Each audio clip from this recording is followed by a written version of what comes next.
a good victory in the end. Yeah, look, I think it was deserved. We would have obviously liked it to have been more comfortable, but we had to be patient. That was the message at half time, to keep knocking at the door. And I think we started the second half well. A free kick from Alex Hunt, the keeper. I think he was saying it was a corner. Couldn't see from where I was. But then probably what's natural in the game, and at the minute I think understandable. Weymouth had a couple of chances, and to be honest, it just took me back. All the feelings, the emotions. I speak to another manager that I get on really well with, and he always says about that sick feeling on a Saturday afternoon. And you go through it. But it's very rare that you don't have to, withstand a little bit of pressure or a few attacks. As I said, overall, I think the right team won and marked, an occasion. That's what it felt. It felt like an occasion. Same before the game, I was sat in the office and only really one game sticks out in my mind, which was Scunthorpe in the FA Cup. Many years ago, where you could hear the fans outside, really hear that, and delighted to get the season off with a win, especially for the fans. I think it's their day, along with kind of Jason and Andrew and the new staff and Debbie and all those over there. We're obviously pleased, but we've kind of been through it a little bit more, as in not through it, as in panicking. I mean, just stood on the side, managing the team. So pleased that we could send those fans away happy. As you say, it was an occasion, and there was the risk of the banana skin, wasn't it? You're playing a team at home who aren't really fancied, I suppose. It's important that you get that victory. Yeah, and I think we have to. I kind of said it the other day, and I mentioned it at almost the end of last season.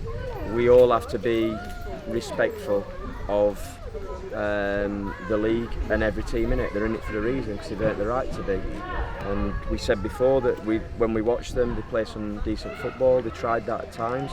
We were always going to give some width up with how we lined up, but at the same time I thought we also created problems, got players in nice areas, and created chances.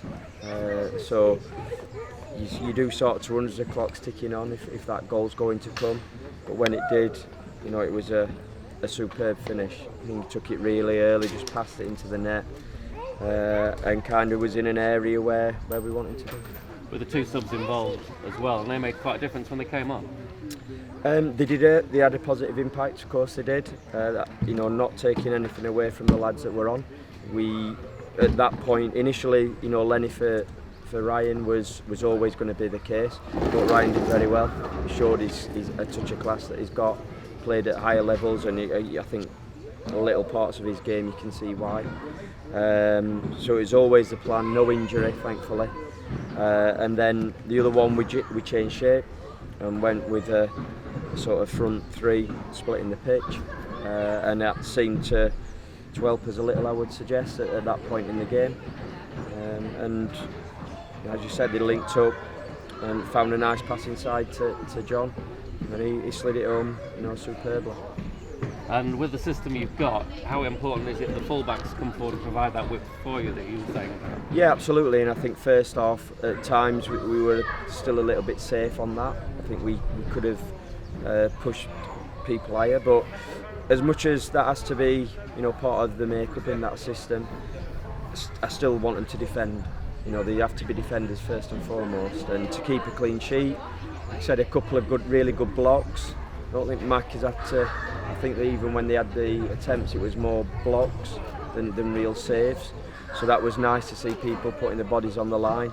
But I'm not saying that that's exactly how we're going to play. I've said I want us to be flexible. I think we have to, it's easier for me to say it now because we've won the game, but we've just been through a period where we haven't had the players to train. I think we had 8 people making the debut in Sean Pearson, the second one. And I think the players deserve a lot of credit for that, because the information that they took on the last couple of days, physically, it was a concern going into the game. And I think we could see a couple of the lads tired, but at the same time, in fairness, I think the Weymouth lads did as well on a really hot day, and both teams, I think, gave their all. Brian will be disappointed to lose the game, I'm sure, but I think he'll probably be pleased with some parts of the game. So yeah, it wasn't the easiest lead into a game that we've ever had, and conscious of we play Tuesday and we play Saturday, and that's going to be a difficult period. There's no getting away from that. Not an excuse. I think the facts are there for everyone to see. But it is a new group. The lads on the bench, that didn't get on, that are new to the club as well. So it will take some time for everyone to mould, and because of our pre-season's gone without having the striker, to probably find our best way or a couple of ways of playing. John McAtee knows how to celebrate, doesn't he? I missed it. The lads, Chris and the staff have just mentioned it there. I missed it. I didn't really see the ball go in the back of the net, if I'm totally honest, because I saw him have his touch, take it early, and someone must have run across my view. It's not difficult to block my view, I suppose. And then I missed it, but I've heard he's doing a flip. He might have to have a word about that, because maybe that contributed to him cramping up. So he needs to be careful with that. But I haven't seen that before, so maybe he's been working on it. If you didn't see the goal, you didn't see the celebration, you could be a commentator, Well, yeah, it's difficult. I could tell by the reaction of the fans, but it would have been, I'll watch it back. But yeah, I think once I knew it had gone in, I kind of turned away, celebrated for about a second, and then thought about what we need to do to make sure we win the game. No Giles Cope today? No. Again, that maybe sums up the way that certainly the last week or so has gone. So he would have played. The players know that. I've told them that. But he reported at 6:45. I think I picked my phone up, and he'd messaged saying that he'd been sick, and he's had a bit of a sickness bug go through his family. He would have still loved to have played, and I would have tried, but I took the decision out of his hands because I was conscious that maybe a little bit later, to be honest, certainly the third sub, but felt we wouldn't need to use the subs today. There was another reason. I know when I was here before, only the 5 subs. I haven't often had a keeper on there, very rarely in truth, but certainly today I felt we would need the outfield players. Like I said, probably ended up being later than I would have imagined. But I couldn't risk playing Giles, and then maybe I knew Ryan was coming off. If Giles would have been in the same boat and we're left with one, you're one injury away from being stuck. On that, without trying to spoil a good day, I don't understand. We've still got COVID around. 7 subs I think the managers all wanted that, or most of them certainly, and then the day after they have a vote and we're back to 5 in a league that wants to be aligned with the AFL. It doesn't make sense to me, because you saw it today, the amount of players and theirs as well cramping up.